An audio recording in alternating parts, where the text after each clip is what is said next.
todos y todas, soy Eduard Moya, soy violinista y profesor de violín. Soy de Barcelona, España, y actualmente me encuentro estudiando en el Conservatorio Superior del Liceo con la profesora Olga Lesinski.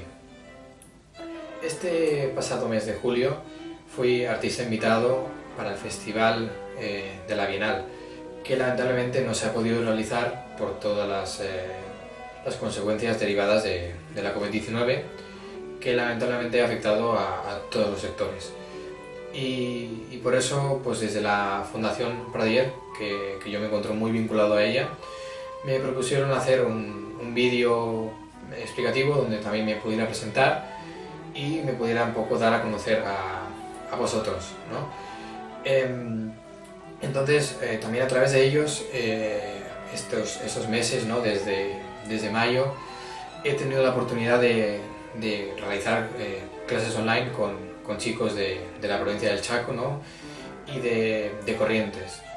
Y la verdad que ha sido una linda experiencia, tanto para mí y espero que también para ellos. Y creo que ha sido beneficiosa para todos. Y bueno, también quiero agradecer a César como presidente de la fundación, ¿no? Que la oportunidad que me dio de ser el profesor para realizar estas clases. Y bueno, ya yendo al contenido de este vídeo, me gustaría explicaros dos cosas relacionadas con el violín. La primera es sobre un poco las escuelas violinísticas, ¿no? Un poco quería coger ejemplos de mis maestros y un poco ir hacia atrás en el tiempo y entonces ver un poco dónde nos llevan los caminos, ¿no? Y luego, por otro lado, el otro tema que os quería comentar es un poco sobre también las escuelas violinísticas, pero en este caso un poco las diferencias, ¿no? Que puede haber en cuanto a la manera de coger el arco de una escuela y de otra, ¿no? Entonces, ya entrando en el primer tema sobre las escuelas violinísticas, decir que realmente como tal sí que existieron, pero actualmente, en mi opinión, pienso que ya con todo lo que está pasando, ¿no? El fenómeno de la globalización, pienso que al final el fenómeno de las escuelas se ha un poco difuminado, ¿no? Y al final los violinistas actuales, yo creo que en la gran mayoría no seguimos una sola tendencia, ¿no? O una sola escuela, sino que al final todos nos vamos alimentando de los inputs de cada escuela y adoptamos los que nos parecen más positivos, ¿no? Para nuestra técnica o para nuestra manera de tocar, nuestro estilo o nuestra conveniencia, ¿no? Entonces esa es mi opinión en cuanto a las escuelas violinísticas. Pero si nos vamos hacia atrás en el tiempo, al final, como el dicho dice, ¿no? Que todos los caminos llevan a Roma, pues pasa un poco lo mismo con las escuelas violinísticas, ¿no? En su momento hubo varias escuelas, ¿no? Podríamos nombrar muchas, sobre todo la escuela franco-belga, luego la escuela rusa, no tan numerosa, pero la escuela italiana también fue importante. La escuela germánica también tuvo buenos violinistas y como tantas otras, ¿no? Pero quería cogeros ejemplos de algunos de mis profesores o algunos de los maestros que he tenido la oportunidad de tomar sus clases. Y para empezar quería hablar sobre una de mis maestras más especiales que tengo y actualmente sigo trabajando con ella. Esta persona es Alla Bronkova. Alla Bronkova es una violinista ucraniana que ha tenido, y sigue teniendo una carrera espectacular y me parece sin duda una de las mejores violinistas rusas, si no es de este siglo, del pasado, estoy segurísimo. Y bueno, ella ha tenido la oportunidad de trabajar con grandísimos maestros y en unos de los mejores conservatorios del mundo, ¿no? Como es el Conservatorio de Moscú, el Conservatorio Tchaikovsky. Y pues bien, ella en este conservatorio tuvo la oportunidad de estudiar con el mítico Yankelevich, para los que no conocéis, conocéis quién fue Yankelevich. Yankelevich fue un gran maestro de referencia, ¿no?, de la escuela rusa, y está considerado como uno de los fundadores de la gran escuela rusa. Y por sus manos han pasado grandísimos violinistas rusos, y entre ellos pues, se encuentra Alla Gronkova. También, curiosamente, Alla Gronkova estudió con también una alumna de Yankelevich, que, si no recuerdo mal el nombre, perdóname por la pronunciación, Nelly Skolnikova. Esta fue una grandísima violinista también, sin duda, y curiosamente fue alumna de Yankelevich, para que veáis un poco tantos alumnos que pasaron por él, ¿no? Y un poco, si vamos hacia atrás de Yankelevich, ¿no?, siguiendo un poco la tendencia rusa, nos vamos a Leopold Auer. Leopold Auer fue uno de los grandes influyentes, ¿no?, de toda la historia del violín. Sin duda fue uno de los grandes violinistas y grandes maestros, y sin duda influyó a toda una generación. También se puede decir que fue como el gran artífice, ¿no?, de la gran escuela rusa. Si tenemos atrás, ¿no?, de Leopold Auer, nos encontramos con Jacob Donn, que se encuentra aquí detrás.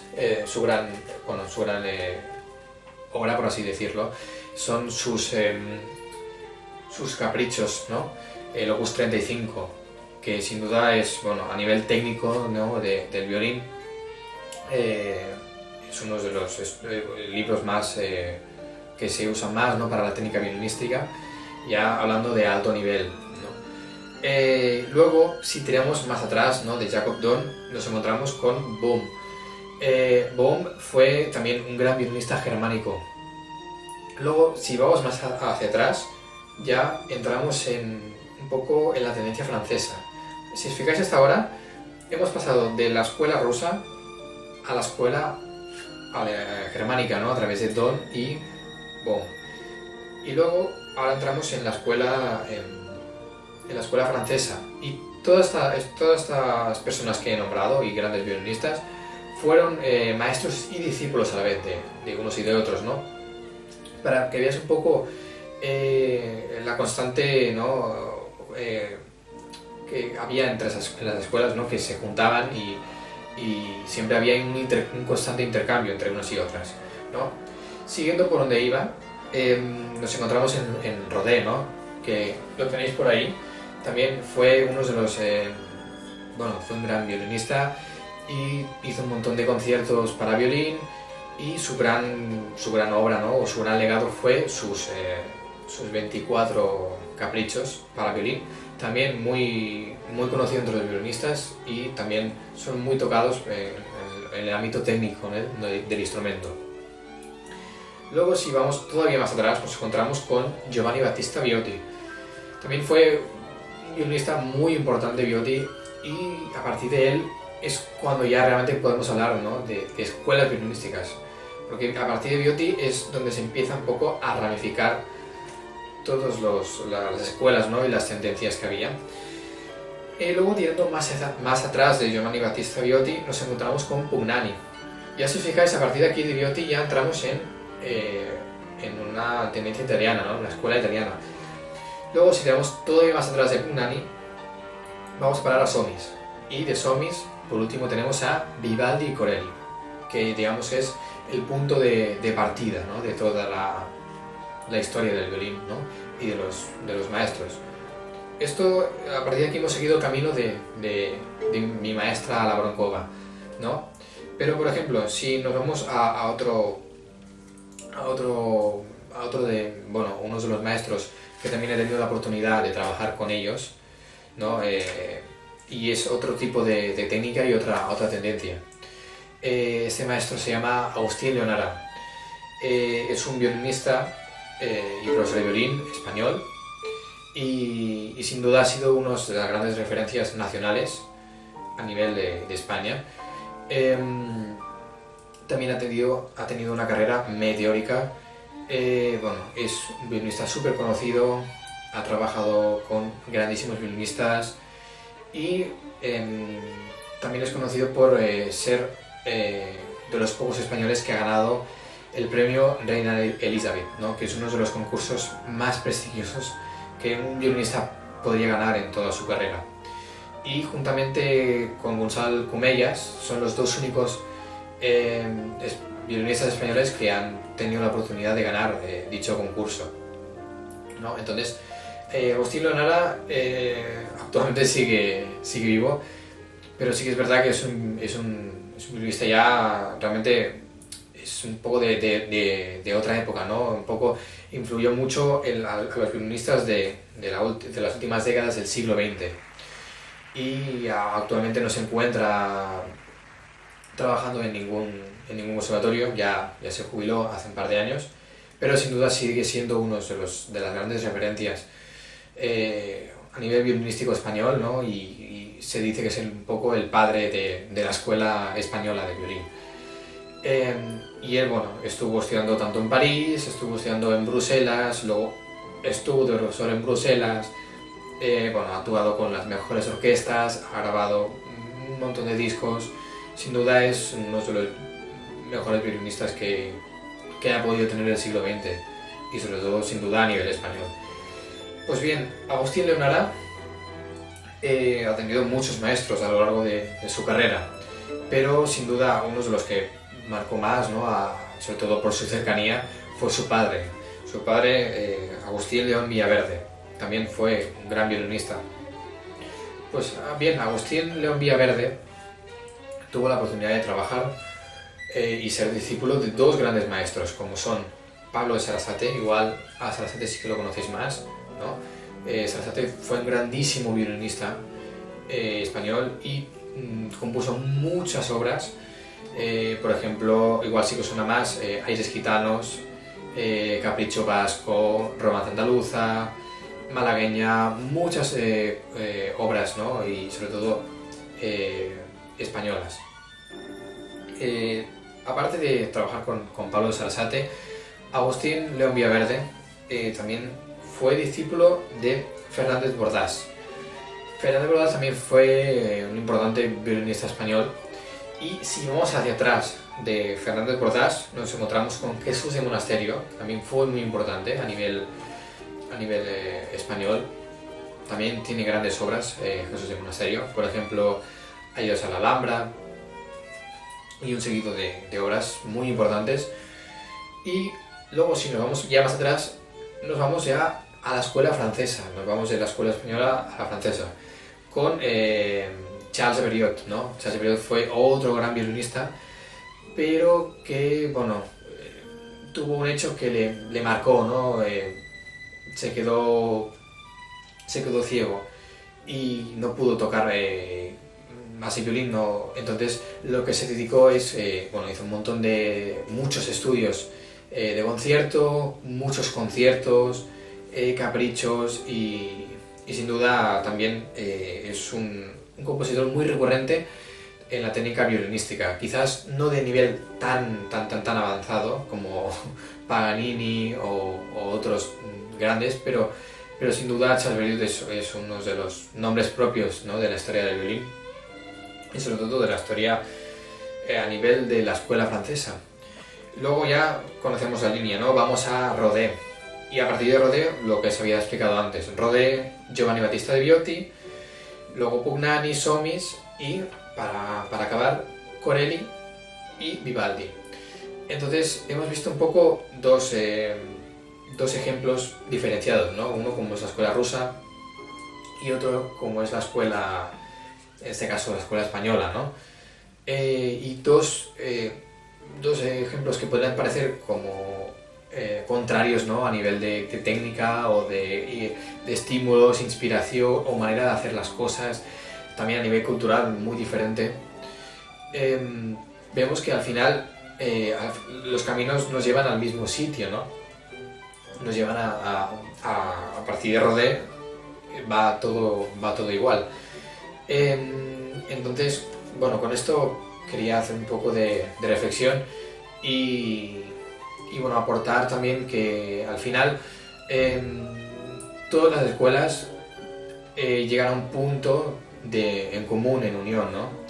Y a partir de aquí vamos hacia atrás hasta llegar a Corelli y Vivaldi. Entonces al final es como el origen de todo, ¿no?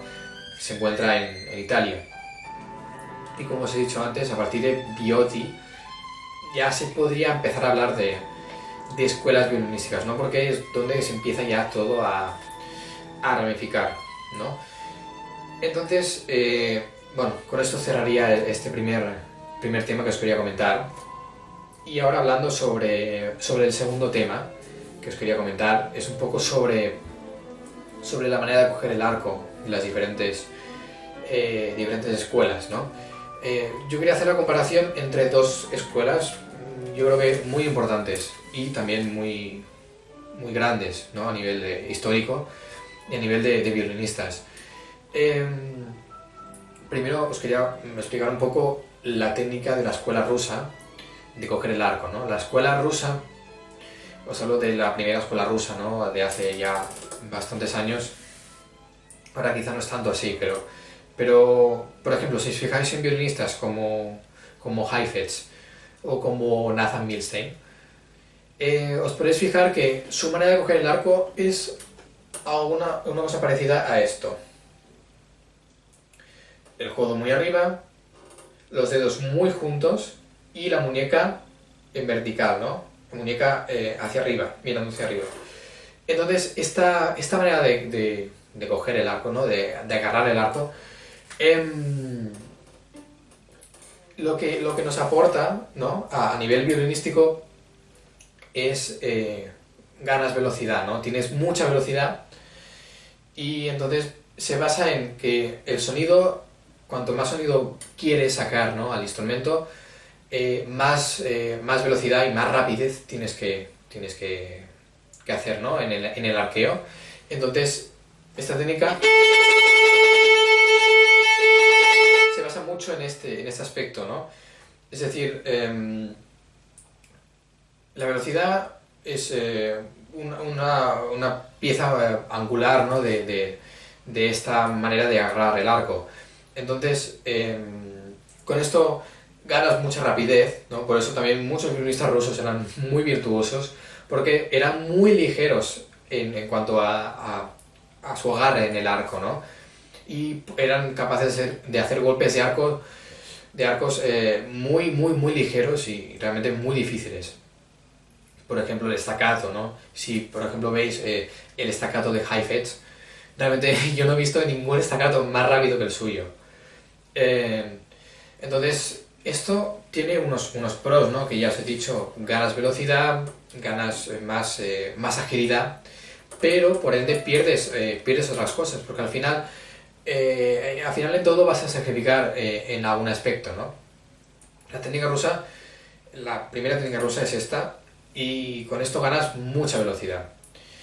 Y claro, lo negativo que tiene es que cuanto más sonido quieres sacar al instrumento, ¿no? Más velocidad tienes que hacer en el arqueo. Entonces esto depende de cada uno, pues puede ir mejor o peor, ¿no? Y también si os fijáis, levantan mucho el codo, esto no os lo había dicho antes, pero es una consecuencia directa de tener la muñeca en vertical hacia arriba, ¿no? Entonces, al tener la muñeca así, no les queda otro remedio que el codo subirlo. También se hace así, de esta manera, para tener un poco más de fuerza, ¿no? Fuerza que no tienes en el peso para agarrar la cuerda. Entonces, claro, tiene que compensarlo de alguna manera. Entonces el codo lo ponen un poco arriba para tener un poquito más de fuerza, ¿no? Veis que cuando yo hago menos velocidad, tengo menos sonido. Y la presión exactamente es la misma. No puedo hacer más presión que en otros momentos, ¿no? Porque ya la misma posición te obliga a tener esa uniformidad. También esa posición lo que te obliga es un poco a tener, en el cambio de dirección de arco, la mano está muy fija. eso tiene su ventaja, ¿no? Que no tienes por qué preocuparte, ¿no? Pero, claro, pierdes flexibilidad. Entonces, no digo que no sea una técnica válida, es totalmente válida y todavía muy, muy recurrente en grandes violinistas. Pero ahora comparándola con otra técnica quizás más moderna, ¿no? Como sería la escuela franco-belga, tampoco es exactamente franco-belga porque es como una descendencia, ¿no? O una herencia de la escuela franco-belga, y esta manera quizás un poco más moderna, ¿no? Por así decirlo, porque es un poco más posterior que la manera rusa, ¿no? De coger el arco. Pues sus precursores fueron gente como Iván Galamian, que lo tenéis aquí. Es muy conocido por, sobre todo, el método de escalas, ¿no? Y escalas, arpegios. Entonces, bueno, fue también un gran violinista, pero sobre todo un gran teórico, Iván Galamian. Luego también Dorothy DeLay y bueno, estos, por ejemplo, Izar Pelman, ¿no? Es curioso, ¿no? Izar Pelman, violinista israelí, que empezó estudiando con Heifetz, ¿no? Técnica rusa muy densa, luego acabó cambiando, ¿no? Y entonces también recibió otros inputs, ¿no? De Iván Galamian y de Dorothy DeLay. Y él, de hecho, sale explicando un poco esto también, la diferencia entre una manera y otra, ¿no? Y entonces también su opinión personal. Y esta técnica, ¿no? Manera diferente de coger el arco. En cuanto a las diferencias de la escuela rusa, lo que se basa es un poco más de espacio entre los dedos, la mano no tan vertical sino más plana, muñeca muy relajada y su base es un poco el sonido, no es la velocidad.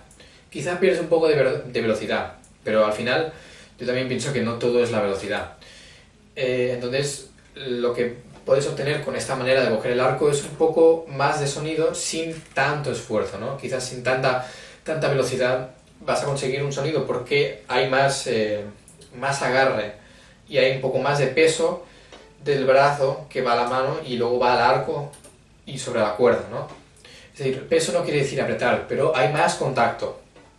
Entonces con esto, si os fijáis, tengo mucho más sonido sin hacer tanta velocidad de arqueo, ¿no?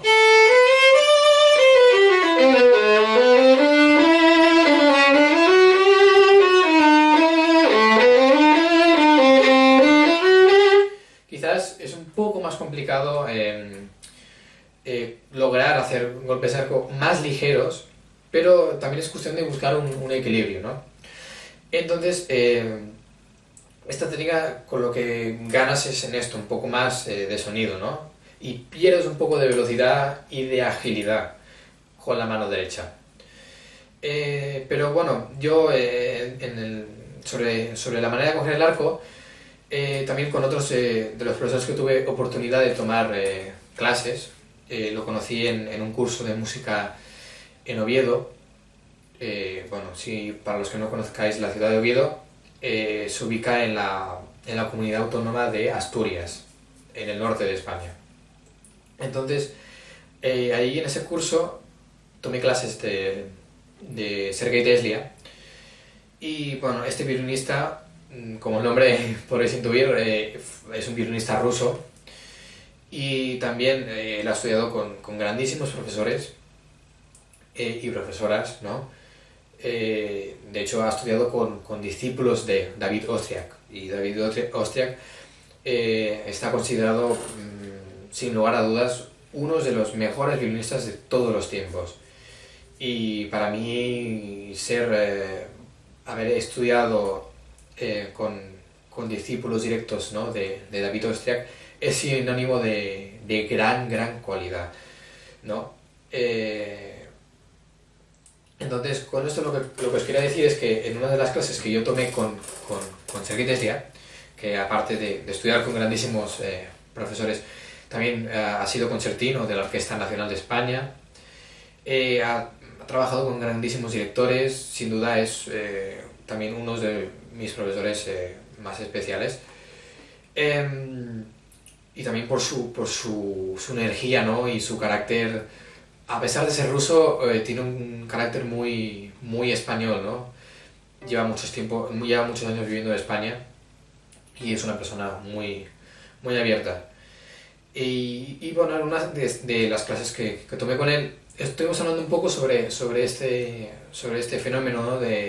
Bueno, las diferencias de cada escuela en cuanto a agarrar el arco. Entonces, estuvimos hablando y al final él me propuso ni escuela franco-belga ni tampoco escuela rusa. Me propuso un poco un punto intermedio, que al final es un poco la posición que yo actualmente, con la que actualmente agarro el arco, ¿no? Y entonces, lo que se basa en esta posición es un poco no coger el arco tan abajo, ¿no? O sea, es decir, la base está en la escuela franco-belga, es decir, separación entre dedos, mano relajada, plana, y la única diferencia es que en vez de coger el arco tan abajo, subir toda la mano en bloque. ¿Por qué esto? Porque al subir la mano en bloque, lo que ganas es mayor control sobre la punta, estás más cerca de la punta. Y ganas un poco también de agilidad, que es un poco lo que al principio os explicaba con la técnica de agarrar el arco ruso, ¿no? Entonces, al final es una manera de conseguir un punto medio sin llegar a sacrificar realmente ningún aspecto, ¿no? Y realmente es una manera que para mí estos últimos años realmente ha supuesto un gran avance y una gran mejora en mis cualidades violinísticas y me ha ayudado mucho a progresar. Y entonces esta manera, ¿no? Es un poco, pienso que es equilibrada porque ni es una cosa ni tampoco es la otra. Entonces te permite un poco poder hacerlo todo, ¿no? Sin demasiados problemas. Y también una de las cosas que yo pienso que es indispensable es el sonido al final, porque sin sonido, por mucho que tengas velocidad, si no hay sonido no se va a entender, ¿no? Las notas y el sonido no se va a proyectar, ¿no? Y luego al final también el esfuerzo físico es muy importante y hay que saber un poco gestionarlo bien, ¿no? A la hora de tener un concierto. No puedes desgastarte tanto, ¿no? Porque igual tienes una agenda apretada de conciertos y sin un concierto te quedas sin nada, sin energía al día siguiente, no vas a poder dar lo que el público se merece, ¿no? Entonces pienso que al final, obviamente, siempre hay que darlo todo en un concierto, pero sin llegar al límite, ¿no? de tus fuerzas. Entonces pienso que es una buena manera, ¿no? de tener un poco de todo, ¿no? Entonces, con esta técnica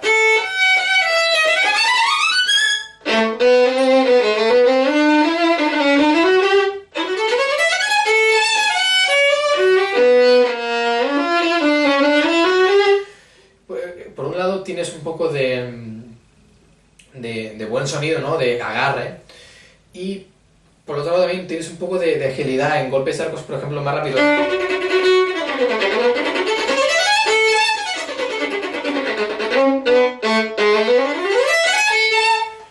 Entonces, no pierdes tampoco en una cosa en exceso y en otra tampoco pierdes, ¿no? Entonces pienso que es un buen punto de equilibrio. Al final es lo que buscamos o por decir casi todos los violinistas, buscamos intentar no renunciar a nada, aunque es muy difícil, ¿no? Al final. Y por eso también nos vamos alimentando de una escuela o de otra, y según también, al final no todo el mundo puede tocar igual, porque no todo el mundo tiene el mismo cuerpo, no todo el mundo tiene la misma capacidad, ni fuerza o resistencia, ¿no? Entonces también la técnica, lo que pienso es que hay que adaptarla un poco a cada uno, ¿no? Independientemente de qué escuela puedas hacer o qué método, al final la técnica tienes que hacértela propia, ¿no? porque cada violinista tiene su manera de tocar al final, ¿no? Y al final también son experiencias. Entonces, bueno, con esto lo que quiero decir es un poco que, como decía al principio del video, ¿no? Al final el concepto de escuela se ha quedado un poco difuminado. Y otra cosa que no me quería olvidar de deciros sobre el arco es que, no sé si os habéis fijado, pero muchos violinistas, a la hora de tocar, ¿no? Hacen un poco este movimiento, sin exagerar, pero como si fuera una especie de 8. Y esto me parece muy interesante explicarlo porque no todo el mundo sabe este concepto y quien lo sabe quizás no siempre sabe justificarlo de la manera correcta. Entonces, ¿por qué se puede llegar a tocar no con el arco completamente recto, ¿no? Y esto lo explicó Isaac Pelman en un vídeo muy interesante. Y entonces él explicaba que en el arco, ¿no? Hay unos pelos que sobresalen, que se llama el crin, que si miramos las cerdas del arco a nivel microscópico, esos pelos se agarran mejor al arco, ¿no? O sea, a la cuerda, quiero decir, si van un poco hacia afuera. Un poco, es decir, sin exagerar. Porque si van recto, no hay tanto agarre. Entonces, es una cuestión de seguridad, ¿no? Y tener más agarre en la cuerda. Entonces, por eso, no todos los violinistas, pero sí que muchos hacen este movimiento. Como si fuera una especie de 8, ¿no? Por eso se le dice así. O como si fuera un símbolo de infinito, ¿no? Entonces también lo importante es no tomarse este concepto literalmente, porque eso sería un error, ¿no? Llegar a tocar así sería un poco una exageración. Hay que buscar siempre un punto intermedio, ¿no? Un punto que sea un equilibrio, ¿no? Porque al final los excesos ni por un lado ni por el otro son buenos, porque vas a renunciar mucho a una cosa, pero vas a potenciar demasiado en una cosa. Entonces yo pienso que lo mejor es tener un poco de todo, ¿no? Entonces esta sería un poco la justificación del por qué muchos violinistas, yo me incluyo en ellos, por qué se hace este tipo de movimiento, ¿no? Y entonces me pareció muy interesante lo que explicó Isaac Pelman, ¿no? Y por eso que muchos no saben quizás justificarlo y si les preguntas, muchos las respuestas te dicen que bueno, es como les enseñaron o como es tal técnica o tal escuela. Y al final es una cuestión de las cerdas, no es una cuestión de técnica o no, sino es una cuestión física, de que hay un mejor agarre del arco sobre la cuerda si vas un poco en diagonal hacia abajo. Y luego esa posición abajo la recuperas un poco haciendo un movimiento pequeño circular. Y para los que seáis violinistas, que me estáis viendo, realmente puedes comprobar que es cierto, porque notaréis que si vais un poco hacia afuera vais a tener un mejor agarre. Pero bueno, al final esto es una cuestión personal y de gustos. Así que sin enrollarme más, con esto concluyo este pequeño video y ahora seguidamente os daré una pequeña muestra de algunos vídeos, ¿no? de conciertos míos, y para los que me queráis seguir un poco, ¿no? y saber un poco más de mí, ¿no? o un poco mis eventos, ¿no? o qué voy haciendo, me podéis seguir en mis redes sociales, por ejemplo en Instagram, en Facebook. Luego también tengo una cuenta en la academia, que es un portal web muy interesante donde allí voy colgando libros sobre música, ¿no? o sobre violín, o sobre las escuelas violinísticas, o sobre técnica, libros antiguos, ¿no? y pienso que también si os interesa todo ese tipo de cosas pueden ser muy útiles. Y nada, sin enrollarme más, espero que que os haya gustado este vídeo, que os hayáis divertido sobre todo y que hayáis aprendido cosas. Y espero espero veros en la próxima edición del Festival de la Bienal. Y bueno, espero que todos estéis bien y que os cuidéis mucho. Un fuerte abrazo.